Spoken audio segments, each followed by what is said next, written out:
Hello student, I am doctor Anu Banshiwal और आज का ऑनलाइन लेक्चर का जो हमारा टॉपिक है वो है differential equations of first order but not first degree. इससे जो अर्लियर लेक्चर है उसके अंदर हमने टॉपिक लिया था differential equation of first order and first degree. उसमें हमने अलग अलग तरीके की डिफरेंशियल इक्वेशंस देखी और उनको सॉल्व करने के अलग अलग मेथड्स भी पढ़े। तो ये जो टॉपिक है वो हमारा यूनिट फर्स्ट का ही एक अनदर टॉपिक है।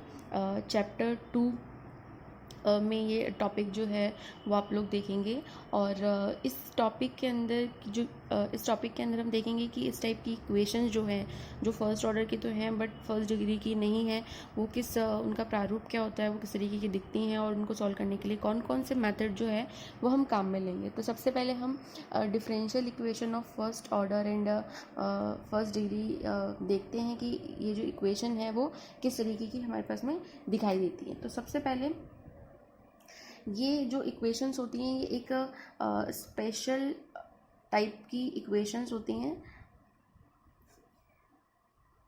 अब चूंकि ये फर्स्ट ऑर्डर की है यानी कि इसमें सिर्फ आपको dy बाई डी एक्स ही दिखाई देगा, लेकिन ये फर्स्ट डिग्री की नहीं है। तो यहाँ पर dy बाई डी एक्स की जो पावर है वो आपके पास में 1 हो सकती है, 2 हो सकती है, 3 हो सकती है या n कोई भी मतलब नेचुरल नंबर जो है इसकी पावर में हो सकता है।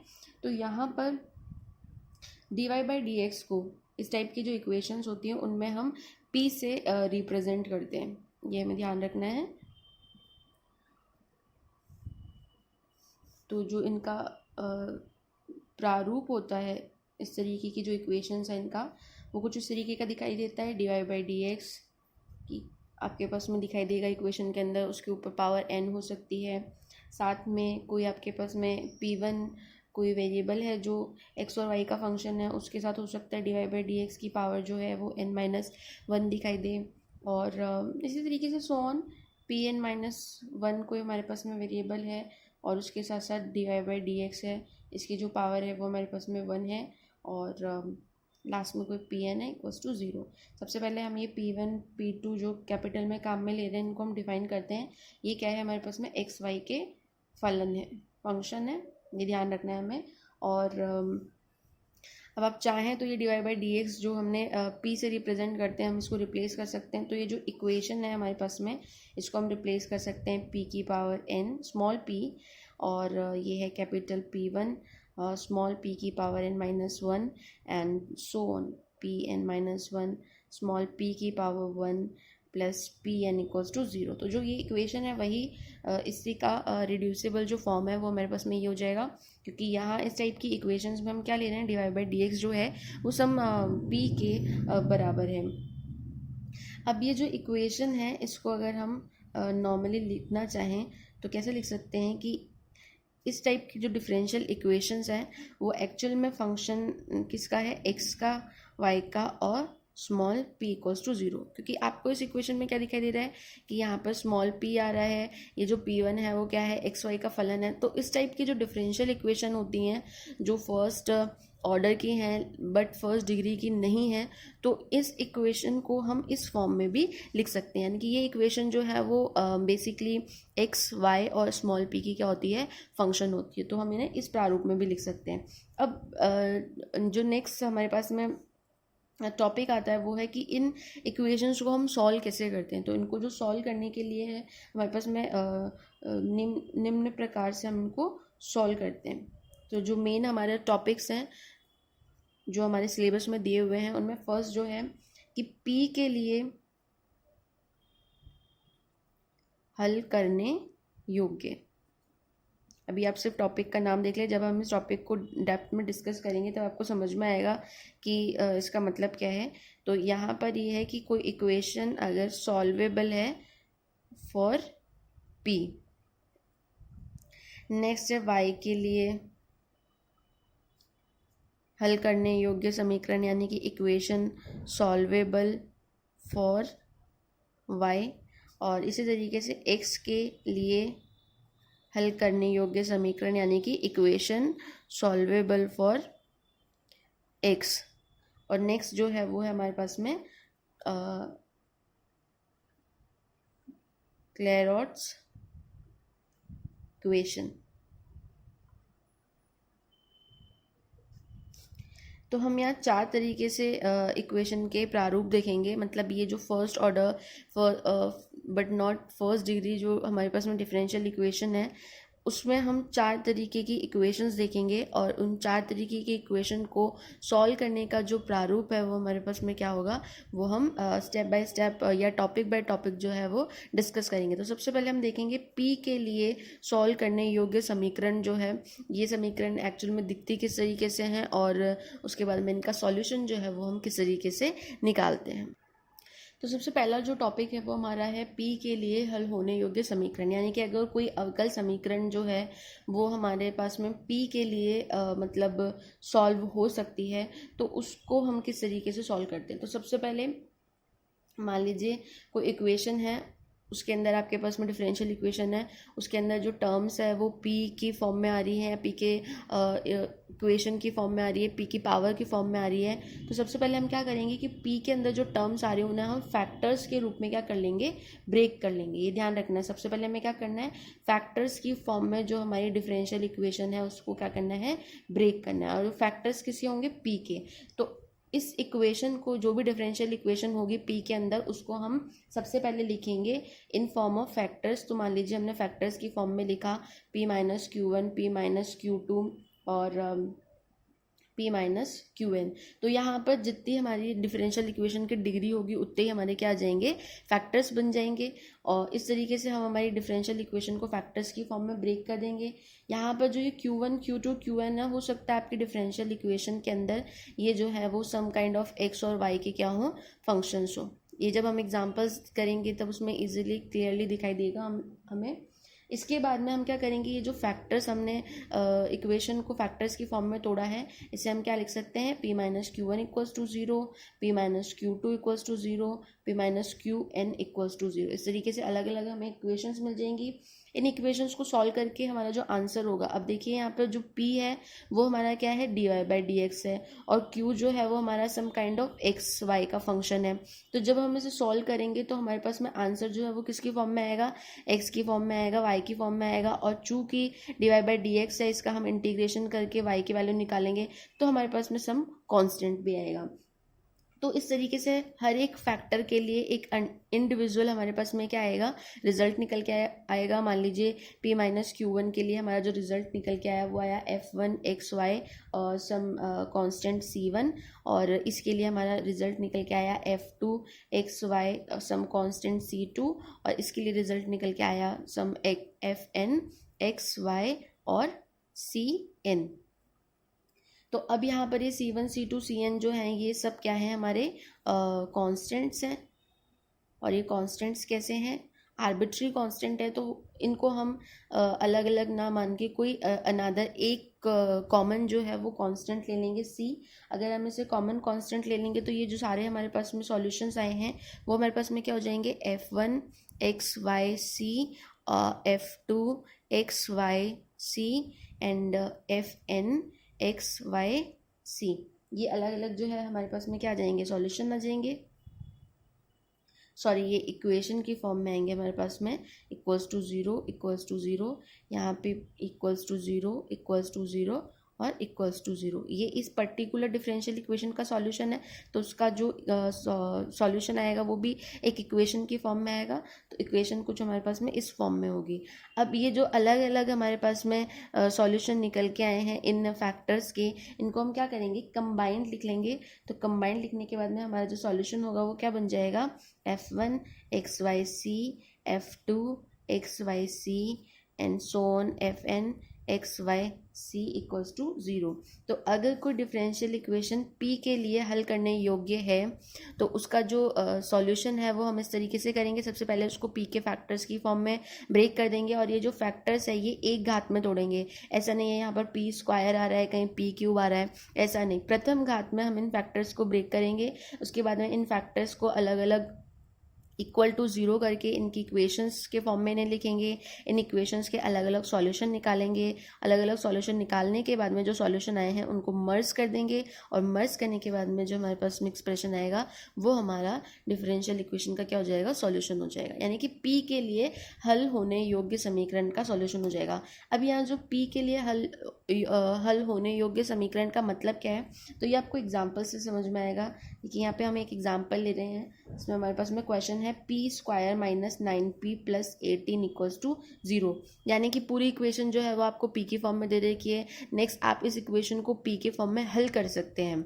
हो सकता है कि जो अगली इक्वेशन जो एग्जाम्पल हो उसके अंदर एक्स वाई की टर्म्स भी आ जाए, लेकिन एक्स वाई टर्म आने के बावजूद भी अगर हम उस इक्वेशन को पी के फॉर्म में इजीली सॉल्व कर पा रहे हैं तो ऐसी समीकरण जो है वो क्या होंगी, पी के लिए हल होने योग्य समीकरण होंगी। तो ये जो इक्वेशन है वो टोटली हमारे पास में पी में है, और ये पी के लिए हल होने योग्य है। और इसको सॉल्व करने का तरीका हमने क्या देखा था कि हम इसे प्रथम घात के फैक्टर्स के रूप में क्या करेंगे, ब्रेक कर देंगे। तो प्रथम घात के फैक्टर्स के रूप में अगर हम इसे ब्रेक करेंगे तो देखिए क्या बन जाएगा, इसे हम लिख सकते हैं p-6 and p-3 equals to 0। इसके फैक्टर्स कर सकते हैं हम इजीली। तो यहाँ पर ये दो इक्वेशन हमें मिल गई, p-6 इक्वल्स टू 0 और p-3 इक्वल्स टू 0। अब यहाँ पर जो p है वो हमें पता है क्या है, dy/dx। -6 equals to 0 and dy/dx -3 equals to 0। तो दो इक्वेशन मिल गई। अब इस एक्सप्रेशन को सॉल्व करेंगे तो हमारे पास में क्या निकल के आ जाएगा कि dy/dx इक्वल्स टू 6, और इसको सॉल्व करने जाएंगे तो y equals to 6x plus c। इसी तरीके से इसको सॉल्व करेंगे तो y equals to 3x plus c। दोनों कांस्टेंट मैंने सेम ही ले लिए क्योंकि आर्बिट्री कांस्टेंट होते हैं जिन्हें हम अच्छा से कुछ भी ले सकते हैं। तो यहाँ पर मैंने दोनों एक्सप्रेशन के लिए कांस्टेंट जो है वो कॉमन रखा है c। अब इसके बाद में हमें क्या करना होता है, जो भी आपका रिजल्ट आया होता है अलग अलग फैक्टर के लिए, जो भी आपका अलग अलग रिजल्ट आया होता है उसे हम क्या करते हैं, मर्ज करके एक ही एक्सप्रेशन बना लेते हैं। तो यहाँ पर हम क्या करेंगे, ये जो दो अलग अलग एक्सप्रेशन है इनको कंबाइंड करके लिखेंगे। तो पहला एक्सप्रेशन हो गया y-6x-c, और दूसरा एक्सप्रेशन हो जाएगा y-3x-c इक्वल्स टू 0। तो ओवरऑल जो है हमारा रिजल्ट क्या हो जाएगा इस डिफरेंशियल इक्वेशन के लिए, y-6x-c y-3x-c। तो ये हो जाएगा हमारा आंसर। तो इस टाइप की इक्वेशन जो p के लिए मतलब सॉल्व हो सकती हैं, तो इनको सॉल्व करने का तरीका क्या होता है, सबसे पहले हम p को वन फैक्टर के फॉर्म में ब्रेक कर देंगे, फिर अलग अलग फैक्टर्स को हम सॉल्व करेंगे, और लास्ट में जो अलग अलग रिजल्ट आया उसको मर्ज करके लिखेंगे। तो यही हमारा क्या हो जाएगा, डिफरेंशियल इक्वेशन का सॉल्यूशन हो जाएगा। इसी तरीके से हम एक और एग्जाम्पल देखते हैं। नेक्स्ट एग्जाम्पल लिया हमने यहाँ पर, ये एक डिफरेंशियल इक्वेशन है p-y equals to x plus y. तो अगर हम इसको थोड़ा सा सिंप्लीफाई करें तो यहाँ पर हम देख सकते हैं कि ये जो डिफरेंशियल इक्वेशन है वो p के लिए क्या है, सॉल्वेबल है।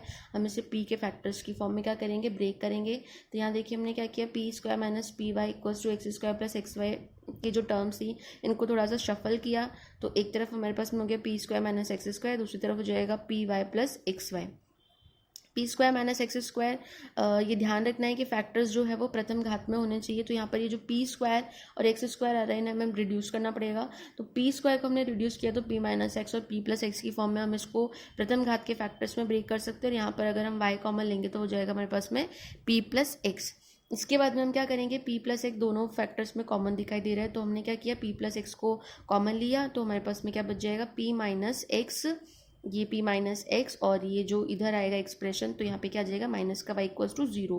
तो यानी कि ये जो डिफरेंशियल इक्वेशन थी जो p के लिए सॉल्वेबल है, उसमें हमने क्या किया, सबसे पहले जो इक्वेशन थी उसको प्रथम घात के फैक्टर्स के रूप में क्या कर दिया, ब्रेक कर दिया। अब हम क्या करेंगे, इन फैक्टर्स को अलग अलग सॉल्व करेंगे, क्योंकि यहाँ पर हमारे पास में दो डिफरेंशियल इक्वेशन हमें मिल रही हैं। एक है हमारे पास में p plus x equals to 0, और दूसरी है हमारे पास में p minus x minus y equals to 0। तो ये दो डिफरेंशियल इक्वेशन है।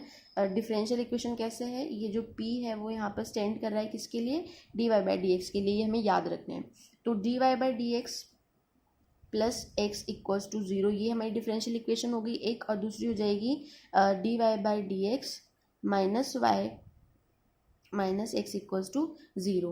इसे हम चाहें तो ऐसे भी लिख सकते हैं dy/dx minus y equals to x. अब अगर आप इस इक्वेशन को गौर से देखेंगे तो ये क्या है, एक फर्स्ट ऑर्डर फर्स्ट डिग्री की लीनियर डिफरेंशियल इक्वेशन है। और अगर हम उसके स्टैंडर्ड फॉर्म से इसको कंपेयर करें तो स्टैंडर्ड फॉर्म जो है वो हमारे लीनियर डिफरेंशियल इक्वेशन का वो क्या होता है, dy/dx plus p y equals to q. तो यहाँ पे हमें क्या दिखाई दे रहा है कि p जो है वो क्या है, -1 है, और q जो है वो क्या है, x है। तो इसे हम सॉल्व कर सकते हैं। इस तरीके से ये वाली जो डिफरेंशियल इक्वेशन है इसमें हम क्या कर सकते हैं, अलग अलग x और y के चरों को सेपरेट कर सकते हैं और सेपरेट करके उनको सॉल्व कर सकते हैं। तो सिंपल अगर हम यहाँ पर क्या ले लें, इंटीग्रेशन ले लें, तो ये क्या हो जाएगा हमारे पास में y प्लस ये जो फैक्टर है हमारे पास में हो जाएगा x²/2 and some constant c। तो इसे हम y की फॉर्म में अगर लिखें तो y बराबर x²/2 प्लस c। आप चाहें तो इसे ऐसे भी रख सकते हैं या फिर y की फॉर्म में लिखना चाहें तो ऐसे भी लिख सकते हैं। तो इस वाले फैक्टर से हमें सॉल्यूशन मिला y plus x²/2 equals to c, या फिर ये दोनों में से कोई सा भी यूज़ कर सकते हैं। और इसको हम सॉल्व करेंगे आगे, क्योंकि हमें पता है कि लीनियर डिफरेंशियल इक्वेशन को सॉल्व करने का जो प्रोसीजर है वो क्या होता है। तो सबसे पहले हम क्या करेंगे, यहाँ पे IF फाइंड आउट करेंगे। IF जो है वो हमारे पास में हो जाएगा e⁻p⁴dx। तो यहाँ पर p जो है वो हमारे पास में क्या है, -1.dx। तो इसको जब सॉल्व करेंगे तो हो जाएगा e⁻⁻x। अब जैसे हमने IF निकाला तो इस लीनियर डिफरेंशियल इक्वेशन का जो सॉल्यूशन है वो किस फॉर्म में होगा, y into IF equals to integration of q into IF with respect to dx plus some constant c। तो यहाँ पर y इंटू IF की जगह क्या हो जाएगा, e⁻⁻x एंड q जो है वो हमारे पास में क्या है, x e⁻⁻x dx plus c। अब हम इसे सॉल्व कर सकते हैं, तो इसे सॉल्व करके लिखेंगे y e⁻⁻x इक्वल्स टू, तो यहाँ इसको हम जब सॉल्व करेंगे तो खंडशः समाकलन से इसे हम कैसे सॉल्व कर सकते हैं। आप चाहें तो आप इसको पूरा सॉल्व करके भी देख सकते हैं। मैं डायरेक्ट यहाँ पे रिजल्ट लिख लूँ, x e⁻⁻x minus e⁻⁻x plus c। जब इस इंटीग्रेशन को सॉल्व करेंगे खंडशः समाकलन से, इंटीग्रेटिंग बाय पार्ट से, तो हमारा जो आंसर है वो कुछ इस तरीके का आएगा। अब e⁻⁻x इधर भी है तो हम क्या करेंगे, सारी टर्म्स में से इसको कैंसिल कर देंगे और c के साथ क्या आ जाएगा, e⁻x जो है वो गुणा में आ जाएगा। ठीक है, तो हमारा जो सॉल्यूशन है वो यहाँ से क्या निकलेगा, y -x-1 plus c e⁻x। इसको और सिंप्लीफाई करें तो y माइनस कॉमन ले लेंगे, x+1 प्लस c e⁻x। और यहाँ जो एक्सप्रेशन हमारे पास में था इसको अगर हम और थोड़ा सा सॉर्ट आउट करें तो क्या हो जाएगा, 2y equals to -x² plus c। अब हमें क्या करना है, इसको इक्वल्स टू 0 की फॉर्म में लिखना है। तो 2y plus x² minus c equals to 0। तो फर्स्ट जो एक्सप्रेशन है हमारा ये हो गया, और इसको भी अगर हम इक्वल्स टू 0 वाली फॉर्म में लिखेंगे तो ये बन जाएगा y plus x+1 minus c e⁻x equals to 0। तो ये दो एक्सप्रेशन हमें मिल गए। अब जो लास्ट में हमारा सॉल्यूशन है वो क्या हो जाएगा, इन दोनों सॉल्यूशंस को हम क्या कर देंगे, मर्ज कर देंगे।